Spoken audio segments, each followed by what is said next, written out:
নাই উচ্ছেদটো এটা আইনগত প্ৰক্ৰিয়া আমি সেইকাৰণে কৈছোঁ যে উচ্ছেদটো এটা আইনগত প্ৰক্ৰিয়া আৰু আইনগতভাৱে চৰকাৰে ব্যৱস্থা লৈছে তাত আমাৰ সমৰ্থনটো আমি ব্যক্ত ইতিমধ্যেই সংবাদ মাধ্যমৰ যোগেদি কৰিছোঁ কৰাৰ পিছত দেখা গৈছে যে কিছুমান সংখ্যালঘু নামধাৰী সংগঠন এই সংগঠনসমূহে আমাৰ গৰিয়ামৰীয়া দেশী যিবিলাক সংগঠন আছে গৰিয়ামৰীয়া দেশীৰ যিবিলাক সংগঠন আছে অকল আমাৰ সংগঠনটোৱেই নহয় আমাৰ লোকসকলকো টাৰ্গেট কৰি বিভিন্ন ধৰণৰ বেয়া বেয়া বাক্য গালি গালাজ দালাল বিজেপিৰ দালাল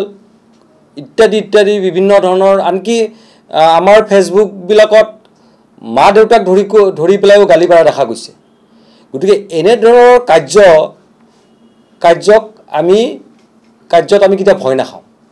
গৰিয়ামৰীয়া দেশীক জাতীয় পৰিষদক ভয় ভাবুকিৰে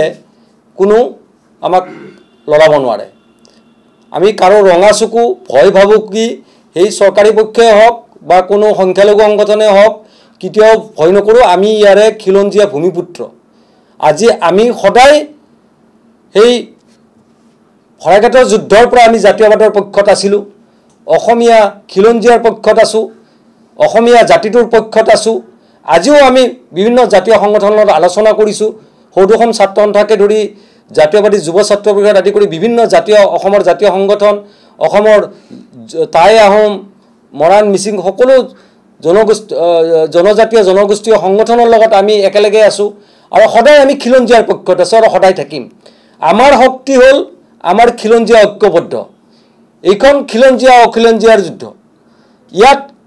গৰিয়ামৰীয়া দেশীসকলে ধৰ্মটো অকল ইছলাম হোৱাৰ কাৰণে আমাক তেওঁলোকৰ ভিতৰত সোমাই ল'ব বিচৰাটো এক ষড়যন্ত্ৰ আৰু এক সাম্প্ৰদায়িকৰণ ৰাজনীতি আৰু এই ষড়যন্ত্ৰ আৰু সাম্প্ৰদায়িকৰণ ৰাজনীতিত গৰিয়ামৰীয়া দেশীসকলে কেতিয়াও ভৰি নিদিয়ে আগতেও দিয়া নাছিল অসম আন্দোলনতো দিয়া নাছিল এতিয়াও নিদিয়ে গৰিয়ামৰীয়া দেশীসকলে সদায় অসমৰ স্বাৰ্থত জাতিৰ স্বাৰ্থত জাতীয়বাদৰ স্বাৰ্থত আৰু খিলঞ্জীয়াৰ স্বাৰ্থত থাকিব এই কথা আমি সেইসকল সংখ্যালঘু সংগঠনক সকীয়াই দিওঁ আৰু সংখ্যালঘু সংগঠনে তেওঁলোকে গৰিয়ামৰীয়া দেশী হৈ কোনোবা বিধানসভাত গৰিয়া উন্নয়ন পৰিষদ লাগে বুলি গৰিয়াসকলৰ সুকীয়া পেকেজ লাগে বুলি গৰিয়াসকলৰ অৰ্থনৈতিক সামাজিক বিকাশৰ কাৰণে তেওঁলোকে মাত মাতি পাইছে নেকি আমি প্ৰশ্ন কৰিছোঁ আজি তেওঁলোকৰ এটা সংগঠন মিয়া পৰিষদে মিয়া লেণ্ড দাবী কৰে তেওঁলোকে মুছলমান সাহিত্যখন দাবী কৰে তেতিয়া তেওঁলোকৰ বিভাজন কৰা নহয় তেতিয়া তেওঁলোকে গালি নাপাৰে সেই কথাৰ বিৰুদ্ধাচৰণ নকৰে আমি বিৰুদ্ধাচৰণ কৰোঁ এইবিলাক কথা গতিকে অসমৰ ভূমিত অসমীয়াৰ দপদপনি থাকিব বিভিন্ন জাতি জনগোষ্ঠী খিলঞ্জীয়াৰ দপদপনি থাকিব ইয়াত কোনো ধৰণৰ আমি কাৰো ভয় ভাবুকি খাতি নকৰোঁ আমি একেলগে জাতি জনগোষ্ঠীয় সংগঠনসমূহে আমি খিলঞ্জীয়া জাতি জনগোষ্ঠী ঐক্যবদ্ধ আছোঁ ঐক্যবদ্ধ হৈ থাকিম লগতে এইখিনি কথা কওঁ যে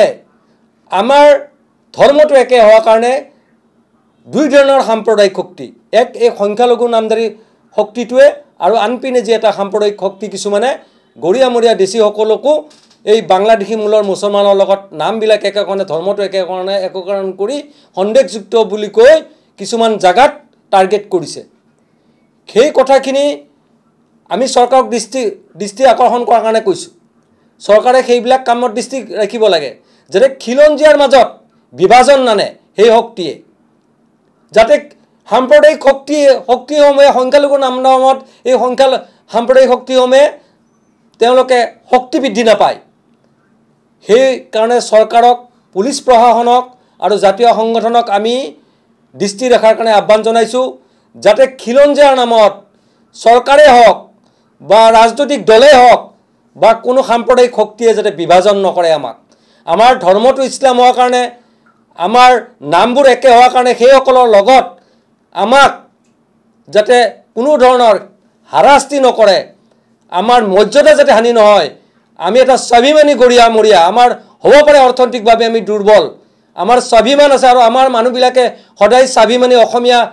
অসমীয়া তত্ত্বটো বজাই ৰাখে সেইকাৰণে আমি কৈছোঁ যে এই যুদ্ধ খিলঞ্জীয়া অখিলঞ্জীয়াৰ যুদ্ধ এই যুদ্ধ কোনো হিন্দু মুছলমানৰ যুদ্ধ নহয় গতিকে এই সাম্প্ৰদায়িক শক্তিসমূহকো আমি সকীয়াই দিব বিচাৰিছোঁ এনে সাম্প্ৰদায়িক খেলাৰ পৰা বিৰত থাকক অনাগত দিনত আমি সকলোৱে ঐক্যবদ্ধ হৈ অসমীয়া জাতিটো শক্তিশালী কৰাৰ কাৰণে লাগিব লাগে ইয়াত ধৰ্মৰ কথা নাহে ইয়াত বেলেগ কথা নাহে গতিকে সকলোকে মই আহ্বান জনাম আমি সদায় খিলঞ্জীয়াৰ পক্ষত আছো থাকিম অসমীয়াৰ স্বাৰ্থত আছো অসমীয়া জাতীয়বাদৰ পক্ষত আছো আমি উচ্ছেদৰ সমৰ্থন কৰিছো আসলতে উচ্ছেদটো আমি এনেকুৱা নহয় যে ম্যাদী পট্টাৰ ভূমি কৰবাত উচ্ছেদ হৈছে চৰকাৰখনে আমি দেখা পাইছো বৰ্তমান সময়ত এনেকুৱা হৈছে অসমত পিজিআৰ ভূমি ভিজিআৰ ভূমি জনাঞ্চল বনাঞ্চল ইত্যাদিবোৰ ভূমি বৰ্তমান সময়ত কিন্তু অসমত নাইকিয়া হৈ পৰিছে আৰু আমি দেখা পাইছো যে এনেকুৱা ধৰণৰ ভূমিসমূহ পূৰ্ববংগীয় মূলৰ লোকসকলেহে আগ্ৰাসন কৰিছে আমাৰ প্ৰশ্ন হ'ল যে যদি সঁচাকৈ পিজিআৰ ভিজিআৰ জলাশয় বনাঞ্চল ইত্যাদি ভূমিত যদি বৰ্তমান সময়তো তেনেকুৱা বেদখল চলি আছে আমি কৈছো বেদখল মুক্ত হ'ব লাগে আৰু বৰ্তমান সময়ত এটা কথা আমি দেখা পাইছো যে ধুবুৰী জিলাৰ আলিমেছ পানবাৰী মছজিদৰ কাষত আলিমেছৰ নামত ভূমি সংৰক্ষণ কৰা হৈছে সেই আলিমেছৰ নামত সংৰক্ষিত ভূমি কিন্তু বৰ্তমান সময়ত বেদখল হৈ আছে পূৰ্ববংগীয় মূলৰ লোকে তাত আগ্ৰাসন কৰিছে আমি চৰকাৰক আহ্বান জনাইছো যে আলিমেছৰ নামত যি সংৰক্ষিত ভূমি আছে সেই ভূমি অতি শীঘ্ৰে বেদখল মুক্ত কৰাৰ কাৰণে আমি দাবী জনাইছো তাৰ লগে লগে এছাম বৰ্তমান সময়ত সংগঠন ওলাইছে যি সংগঠনে পূৰ্ববংগীয় মূলৰ লোকসকলক তেওঁলোকে মাজত ৰাখি পেলাই সংগঠন কৰি আছে পূৰ্ববংগীয় মূলৰ লোকসকলক আভুৱা বাৰী এছামে সংগঠন কৰি আছে সেই সংগঠনবিলাকে আমাক প্ৰশ্ন উঠাইছে যে আমি উচ্ছেদৰ বিৰোধিতা কিয় কৰিছো আমি কৈছো সঁচাকৈ চৰকাৰী ভূমিসমূহ বৰ্তমান সময়ত বেদখল মুক্ত হ'ব লাগে সেই কথাটো আমি কৈছো আৰু আমি এই কথাটো স্পষ্টীকৰণ কৰি দিছো সদৌ অসম গৰিয়ামৰীয়া দেশী জাতীয় পৰিষদৰ তৰফৰ পৰা যিসমূহ ভূমিত উচ্ছেদ হৈছে প্ৰকৃতাৰ্থত যদি সেই উচ্ছেদিত লোকসকল ভাৰতীয় নাগৰিক হয় যদি উচ্ছেদিত লোকসকল সঁচাকৈ লেণ্ডলেছ হয় তেওঁলোকৰ ভূমি নাইকিয়া হয় তেতিয়াহ'লে তেওঁলোকক গৃহ জিলাত তেওঁলোক যিখন জিলাৰ ব্যক্তি তেওঁলোকক কিন্তু সেইখন জিলাতে পুনৰ সংস্থাপন মানৱীয় দৃষ্টিভংগীৰে দিয়াৰ বাবে আমি চৰকাৰক দাবী জনাইছো আৰু বৰ্তমান সময়ত গৰিয়া আৰু দেশী লোকসকলৰ কিছু ঠাইত আমি বেদখল হোৱা দেখা পাইছো লখিমপুৰ গোৱালপাৰা ধুবুৰী ইত্যাদিবোৰ ঠাইত আমি চৰকাৰক আহ্বান জনাইছো অতি শীঘ্ৰে সেই লোকসকলক পুনৰ সংস্থাপন দিয়াৰ ব্যৱস্থা গ্ৰহণ কৰিব লাগে আৰু বৰ্তমান সময়ত চৰকাৰে যি নীতি লৈছে সেই নীতিত আমি সমৰ্থন জনাইছো চৰকাৰী ভূমি জলাশয় বনাঞ্চল ইত্যাদিসমূহত বেদখল মুক্ত কৰাৰ কাৰণে চৰকাৰখনে ব্যৱস্থা গ্ৰহণ কৰক কিন্তু এই উচ্ছেদক লৈ যেন ৰাজনীতি নহয় উচ্ছেদক লৈ যেন সাম্প্ৰদায়িক নহয় বৈষম্য নহয় তাৰ কাৰণে কিন্তু চৰকাৰে তেওঁলোকৰ দৃষ্টি তেওঁলোকে সদায় কঠোৰভাৱে ৰাখক কোনোবাই যদি সাম্প্ৰদায়িকতাৰে যদি এই উচ্ছেদৰ ৰং খানিব বিচাৰিছে তেতিয়াহ'লে চৰকাৰে সেইসকলৰ ওপৰত বিহিত ব্যৱস্থা গ্ৰহণ কৰিব লাগে